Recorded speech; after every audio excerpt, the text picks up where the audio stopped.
Hello again, everybody. A warm welcome back to the Celtic for our podcast. I am Xander, and this week we're going to ask you to subscribe to our new newsletter for £1.50. No, I'm only kidding. How are you, John? How's things? What's wrong with you were going there with that? Yeah, are you right there? Are you right? That's like something's happened, something's changed.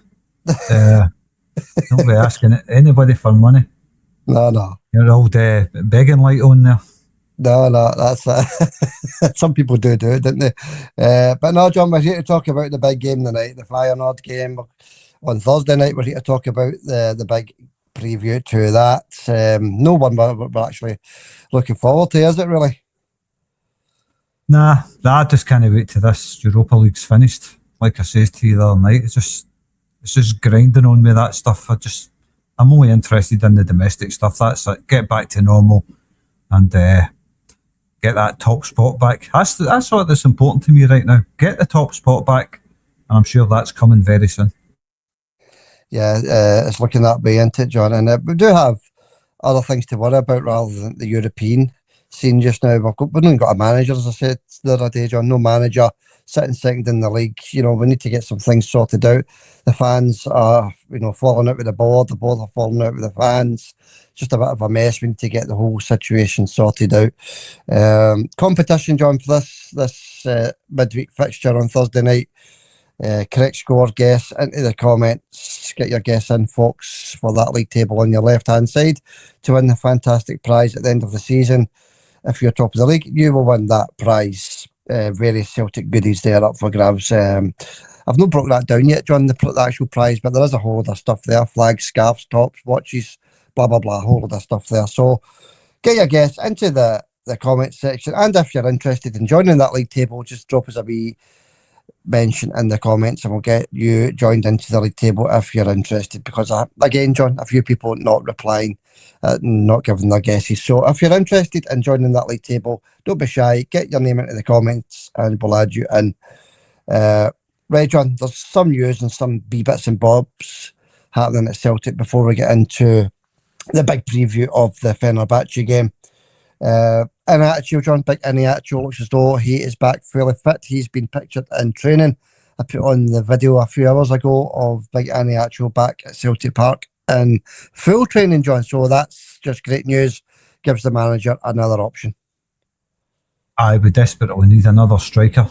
We desperately need somebody up front that can tuck the ball away. I think Iheanacho can tuck the ball away. So that's good news. Good to see him back. I seen your wee short video. So that's a bit of good news on the Celtic front. Brilliant news, John. And nothing against the guys that have stepped in there and done a good job, John, beating Rangers into another final. 1 point behind Hearts if we win our game in hand. They've done a good job, the lads up there, Diaz Maida, Johnny Kenny. They've done no bad job firing us back up near the top of the league and into another final. But, it's just good to have that extra option, as you say, John, an extra choice for the manager, Martin O'Neill. We could be above Hearts by the time we play our game in hand, because that's after we play Hearts. So Hearts play Motherwell, who just scalped Hibs last night, 2-0. Hearts have got to go there when Motherwell start to hit form. I think the last 3 games they haven't lost. They've won 2 and drawn 1. So Hearts have got to go to Fir Park and face a on-form Motherwell side, while Celtic go Easter Road and face a Hibs team without the man that's holding it all together at the back for them, big Grant Hanley. So come this weekend, I'm not saying it will happen, but Celtic could be 1 point behind them by Sunday night. You just don't know. And then we play Hearts after that and we could be above them. Yeah, that's what we're all looking for, isn't it, John? Obviously the manager situation is hanging over our heads. We said that a few days ago that some of these news feeds, Celtic news feeds, were putting out that the Celtic manager was imminent. We're going to be signing the new Celtic manager tomorrow. And we came on, John, and told everybody that's not the case, John. It's going to be another week or two, and that's exactly what's shaping up. It's going to be at least another week before we get the new manager in. So Martin O'Neill did not say that the Celtic manager was imminent, and that indeed of course, is the case. As regards to Hearts, John, yeah, we put that wee video on with the bottle crashing. It's there were some people on the comments saying that they don't count your chickens and things like that. Celtic wasn't mentioned in that video. The video was about Hearts. Celtic wasn't mentioned. Nobody said that Celtic were going to catch Hearts, although we are clearly going to catch them. But the video was about Hearts bottle crashing, John, and I think it has crashed, John, by the looks of things, with the last 3 or 4 results. But look, I really don't know. I mean, it's no easy to win a league. We all know that. Like I keep saying, it's no a sprint, it's a marathon. Hearts were celebrating winning the league. They'd only played 9 games or something.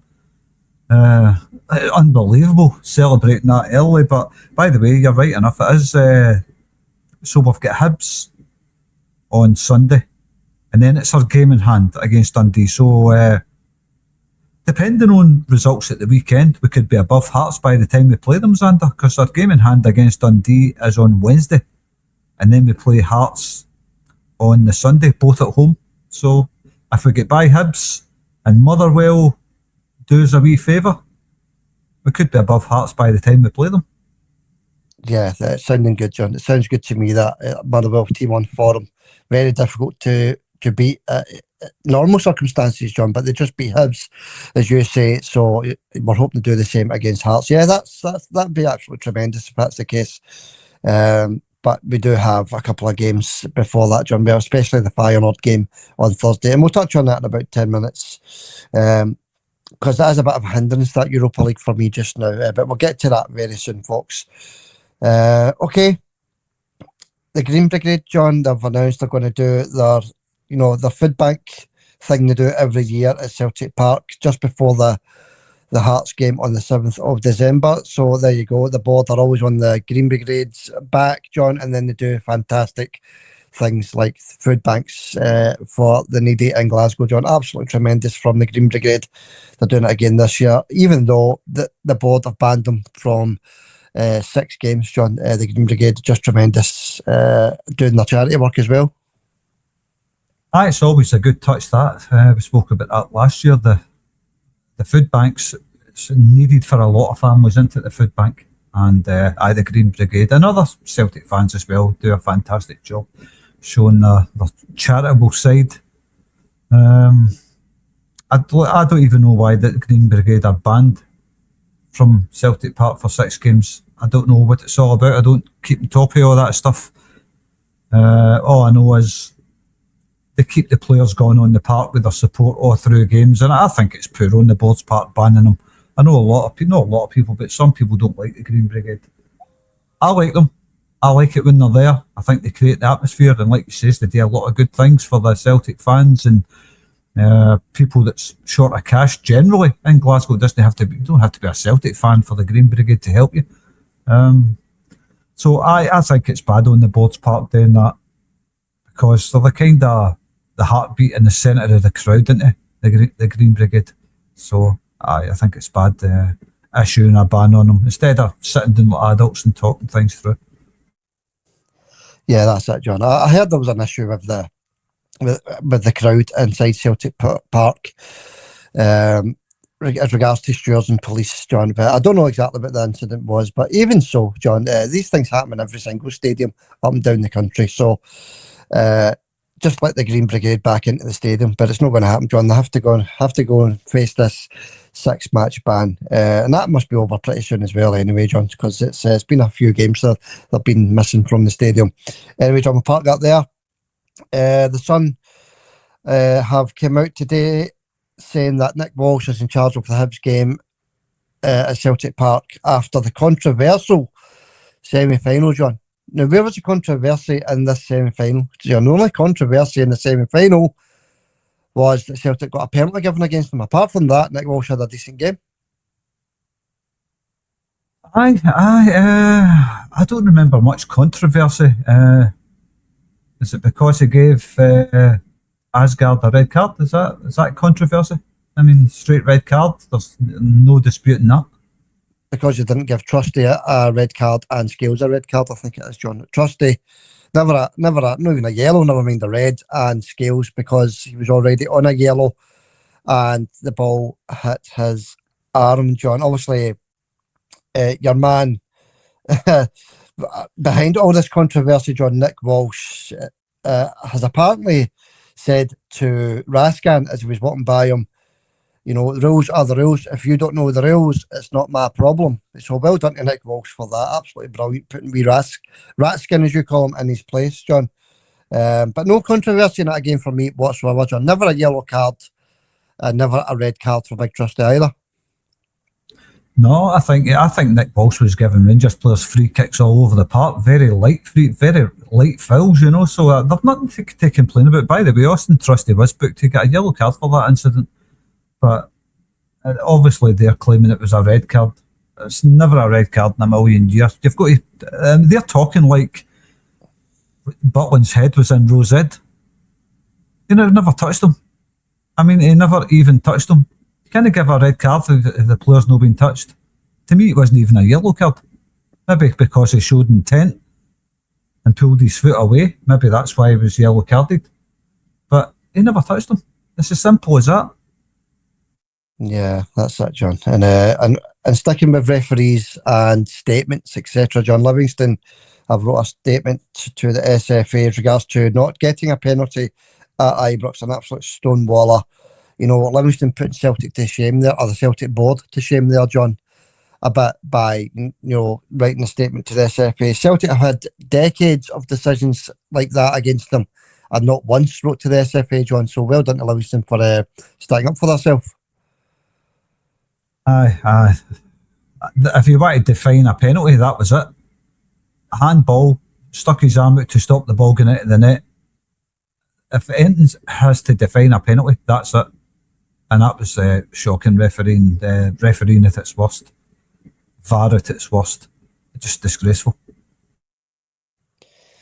Yeah, that's it, John. It was pretty bad, wasn't it? You know, I didn't see any of their game. I just saw a wee YouTube clip of the handball. It is pretty bad. And there's been various like that through the season already, John. So, as I say, well done to Livingston anyway for sticking up for themselves. I know it doesn't give them the point that they deserve or the 3 points that they deserve, John. So they've just got to move on as well, I suppose. Everybody is at the end of these shocking decisions when referees are refereeing Rangers games, John. So it's not just Celtic, I suppose.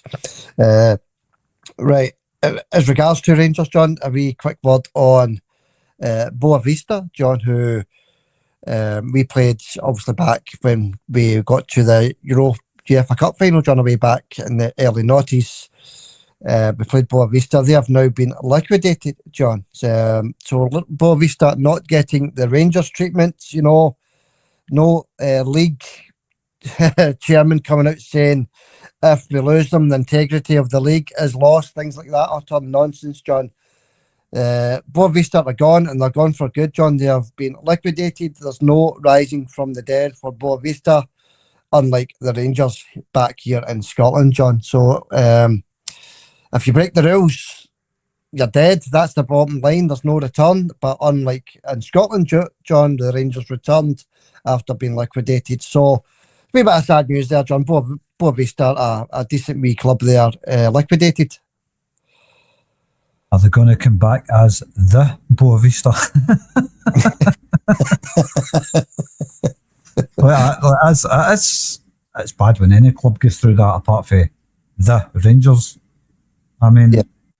They were liquidated and they still think they're the same club. I mean, that's amazing. That into any business that gets liquidated never comes back as the same business. But the Rangers fans seem to think it's the same thing.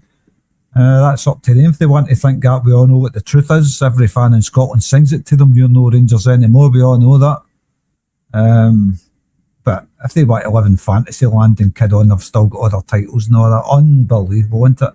One title since they were formed in 2012, and that was the COVID season when the world was in crisis. It says all about them, what kind of club they are, doesn't it? Yeah, that's it, John. There's no FA in Portugal bending over backwards for Boa Vista, you know.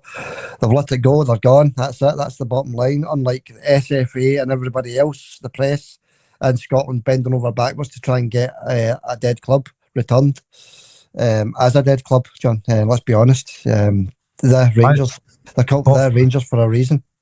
Everybody seems to forget they were bought for a pound, and I thought, what a bargain that was, a quid. I'd have wanted my change. Yeah, that's it, John. It's pretty pathetic, isn't it? It really is. Anyway, that's it, John. That wraps up any wee snippets of news or gossip or anything else surrounding Celtic and Scottish football in general. Just one more wee thing. Ampadu, John.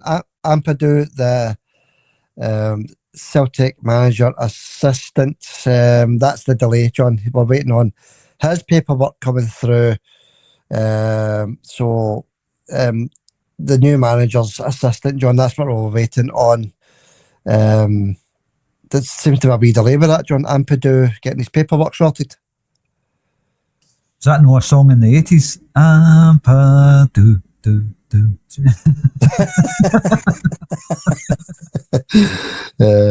I'm not sure, is it? Sing it again. Ampadu, it was Zagadou, isn't it?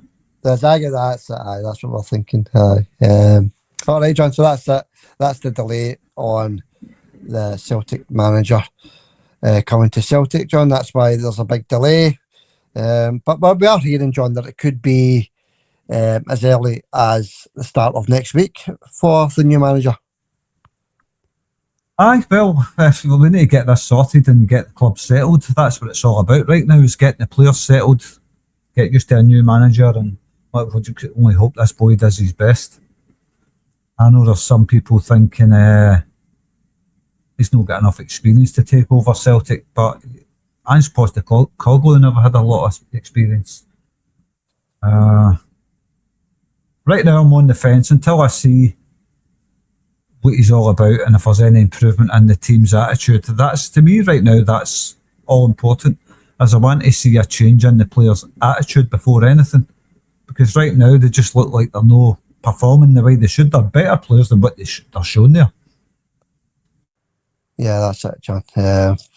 Martin is getting a tune out of them slightly, I suppose, domestically anyway, John. So we'll wait and see what happens on Thursday night. And we'll go into that just now.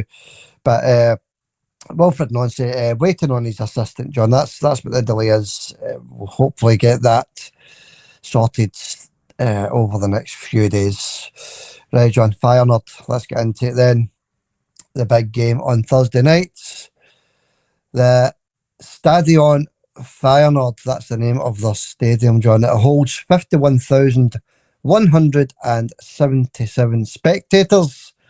That's quite a decent size stadium there Celtic are travelling to on Thursday night, John. And Celtic's allocation for this one is a mere 2,400 fans, John. But I'm sure one or two will, get into the stadium via other means. I really don't know. Depends how tight security is. I remember the last time we were there, there were fans waving off. Who was it that got sent off again? Can't remember, but that was. I was going to actually touch on that a wee bit later on, John. That was Big Lager Bielki and Thiago Holm. They got sent off both for absolute nothing. I couldn't remember who got sent off, but I remember we lost the game, and I remember their fans waving the Celtic players off the park. Look, Celtic fans do that as well. Every fan does that, don't they? Give the players like a quick wave as they're getting off the park. Yeah, that's did I not read somewhere that some of their fans were banned for this game? Well, I've not read that, John. And I've done a wee bit of, homework on this game, but I didn't read that some of the fans are banned. I'm not too sure. You could be right, John. If you read it somewhere, then that could be a possibility. But as it stands, it's going to be a full stadium, John, so it's going to be a pretty intimidating atmosphere. Aye, it will be a good atmosphere there the last time we played there. I'm not looking forward to the game. I keep saying it. Don't get me wrong, I'll watch it and hope Celtic win, of course. But I just want this European stuff finished this season.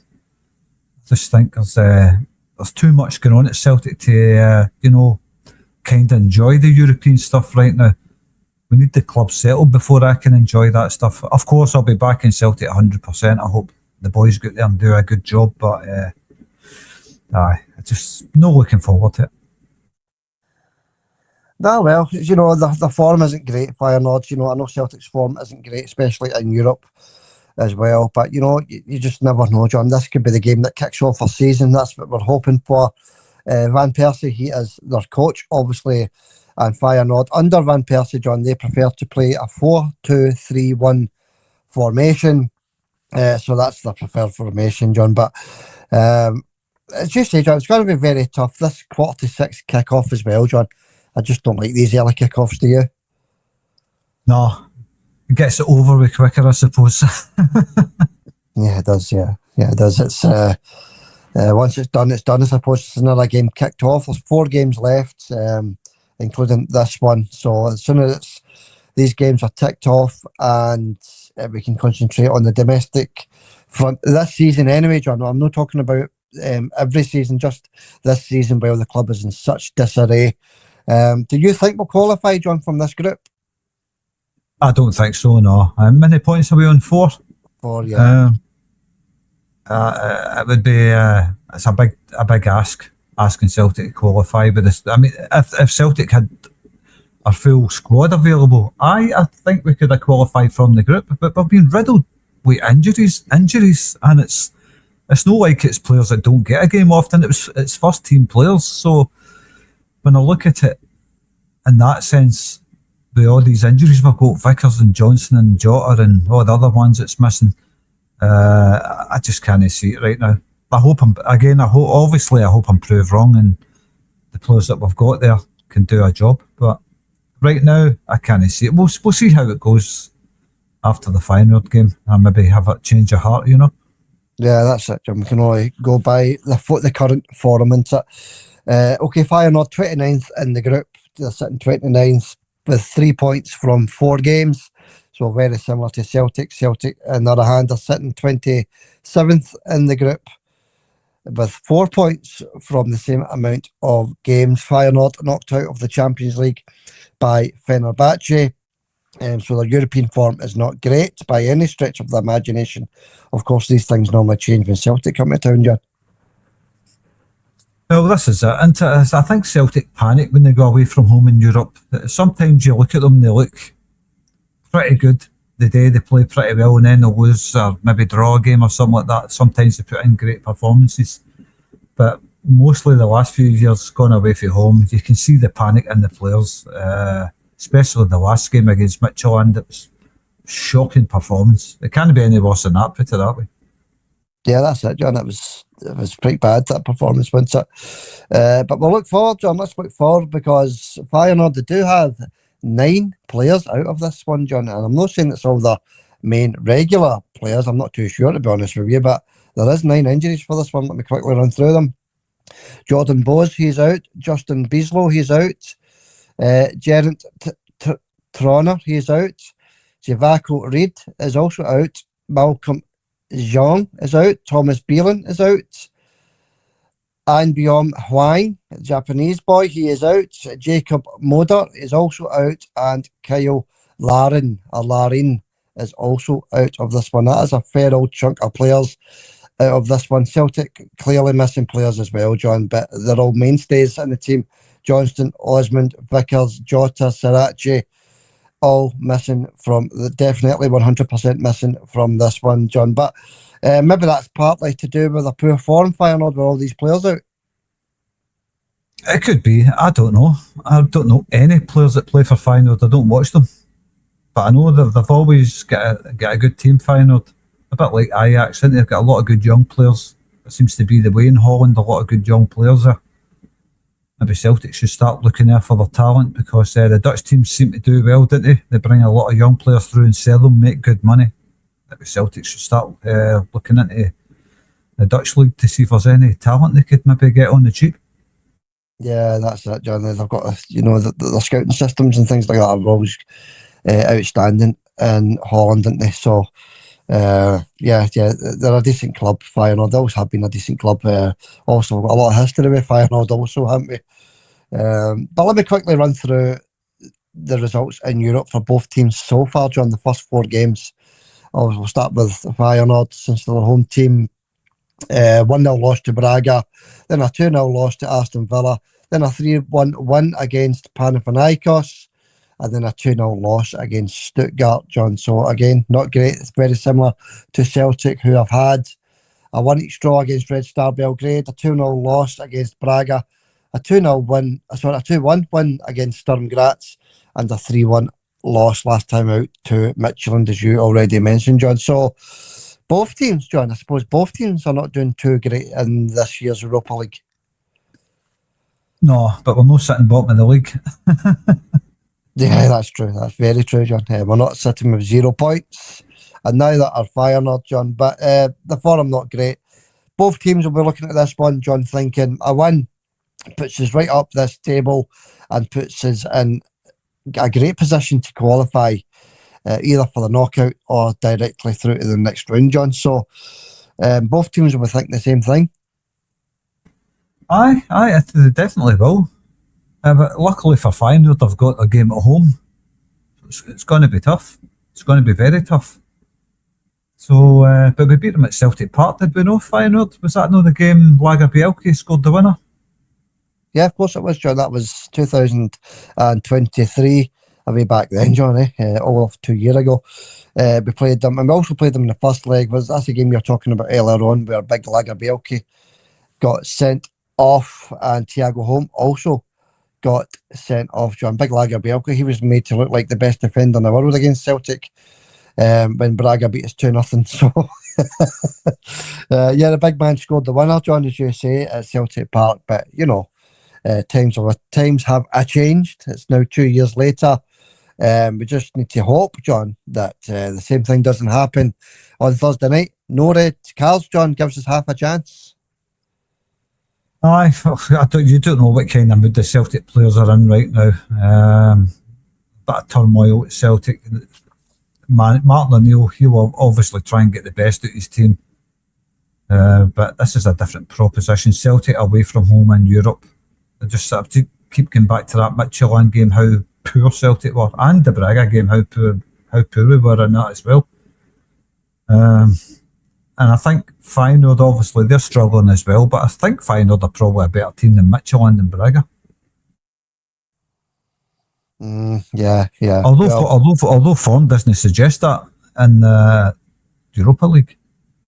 Yeah, that's it, John. The Europa League tells a different story, doesn't it? And obviously, the losses to Braga and Midtjylland, John, Midtjylland are flying in domestically and in Europa League, and Braga are also up there, John. So that tells you a lot, I suppose. But it's up to Celtic if they want to be flying in this group as well, John, by beating Feyenoord and then Roma at Celtic Park, John. Win the 2 games, then we've obviously got a fantastic chance of qualification, but it's easier said than done against 2 top quality teams. Now, John, I'll quickly run through their predicted starting 11. Gives you a wee minute to think about what you think the Celtic starting 11 is going to be. And apologies for the pronunciations beforehand because they're quite difficult.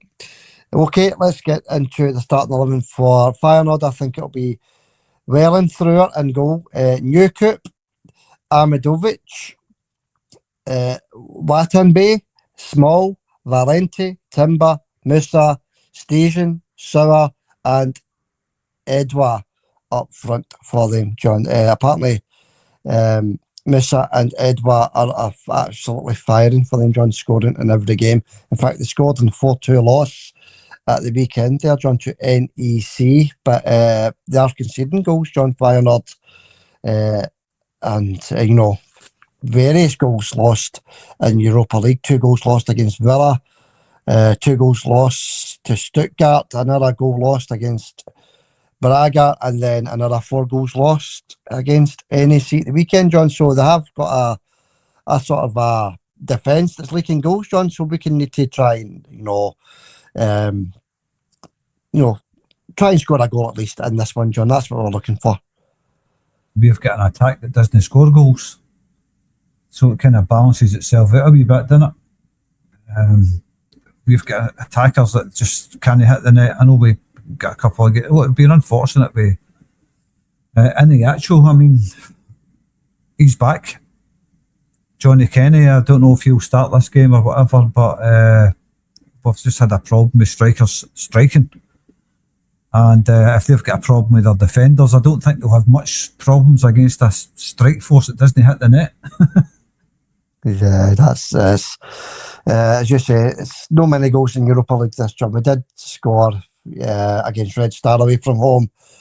Braga beat us 2-0, so no goals there. 2-1 win against Sturm Graz, a couple of goals there, and a goal against Midtjylland as well, wasn't it? But no, we need to start firing, John, and stop conceding goals at the back as well, because, since we've lost, big Cameron Carter-Vickers, we have been conceding some goals in Europe as well, John. So we just need to shore things up at the back and start firing up front. Get that balance correct, John, and we'll be back to where we should be.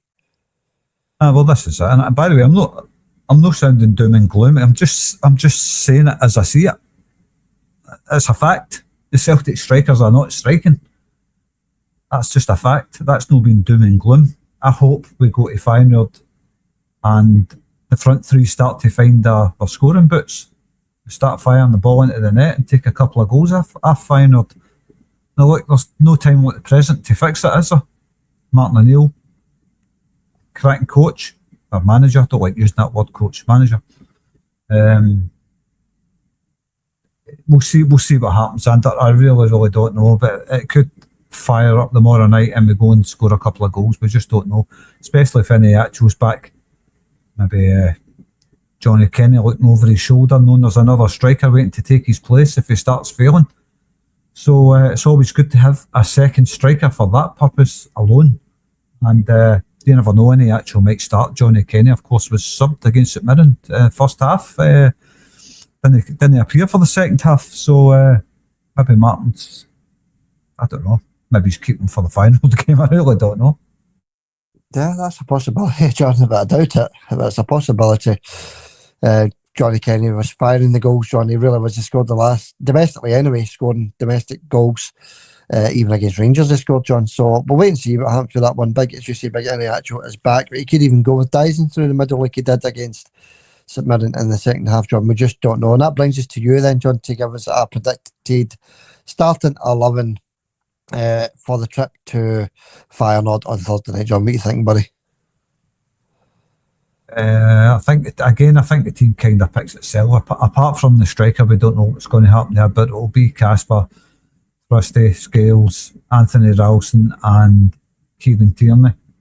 Centre of the park, Cal McGregor, Rio Hatate, and I'll go for I was going to go for Engels there, but I'll go for Nygren instead. Yep. Up front, Dyson on the right, Tenecti on the left, and I'm going to say Iheanacho through the middle. See, Martin might give him a chance. Yeah, I'm going to go outside the box here, John, and I'm going to say Dyson on the left, Iheanacho through the middle, and James Forrest on the right, John. That's what I think you'll go with, or even Yang on the right. I think he's going to change it up a wee bit, but we'll wait and see, John. That's just a outside the box thing. But we'll wait and see. He'll probably stick to the same old Tenecti on the left with Kenny and Maeda on the right. We just don't know. We'll wait and see when the teams are getting announced on Thursday night. Right, John, score prediction. Do you want to change it or do you want to stick to your 3-1 loss for Celtic? That's a tough one, that, isn't it? I was thinking about that the other day. I was thinking 3-1, maybe it was being a bit harsh, but like I say, Celtic strikers no striking, but Iheanacho might give the team a wee. It depends who the forward line are, but I'm going to change it. I'm going to go for a Desmond in this one, a 2-2.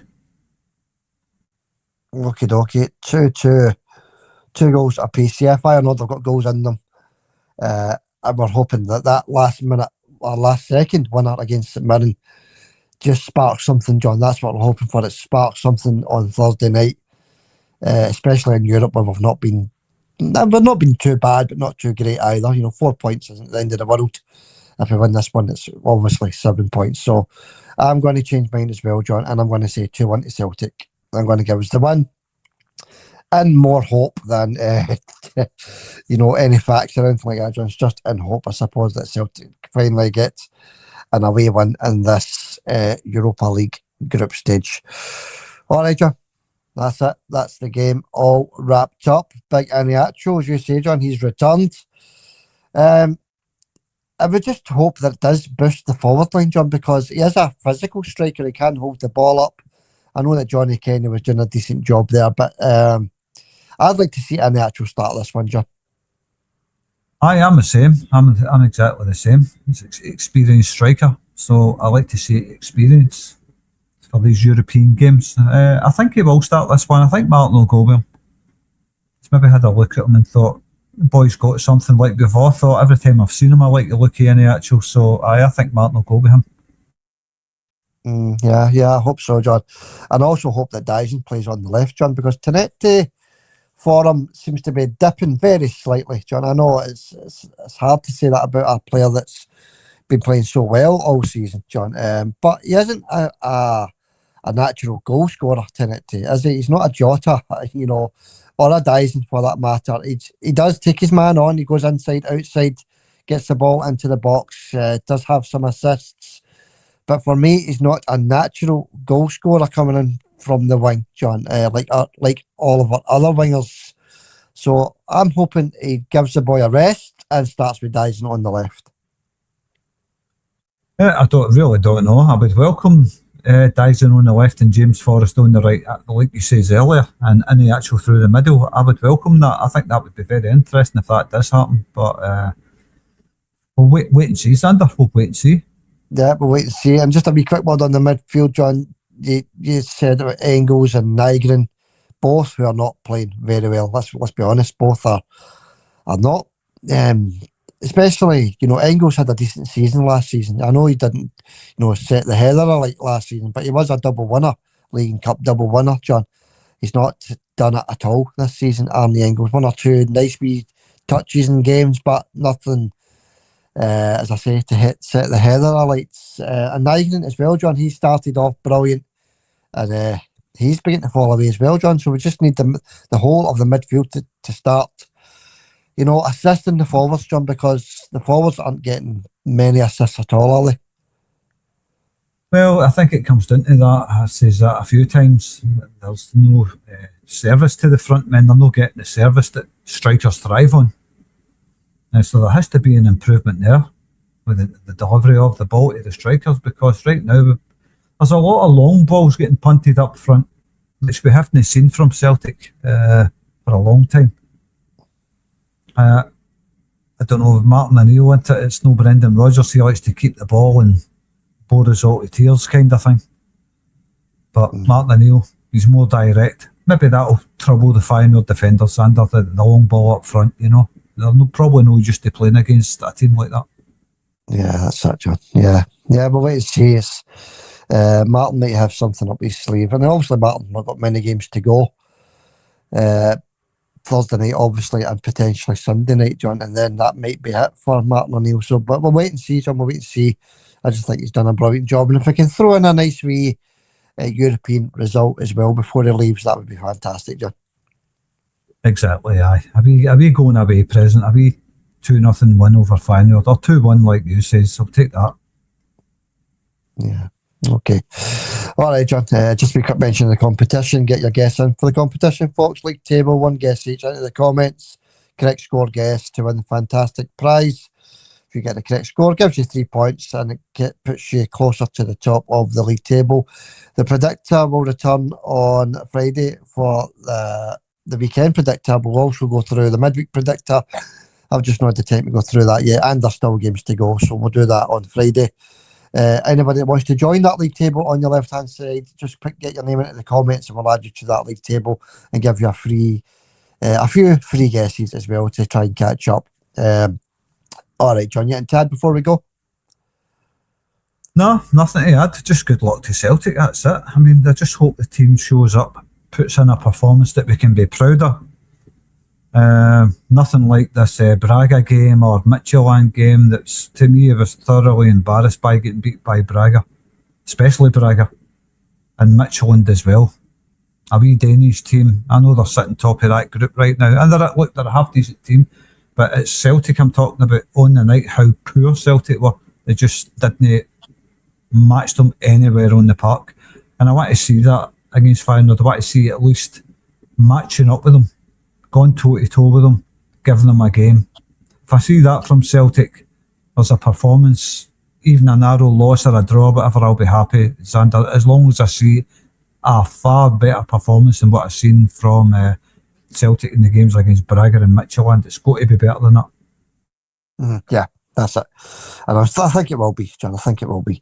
But as you say, we'll wait to see on Thursday night, 5:45 kick-off. Remember, everybody, good luck to Celtic, the champions of Scotland. Good luck to Glasgow Celtic and Martin O'Neill and the players and the fans going over there as well. Everybody get over there and get back safely. And we'll catch everybody back here on the Celtic Forever podcast on Friday afternoon. Where we will go through the Feyenoord game and we'll do the preview of the Hibs game as well. All right, John, we'll catch you later, buddy.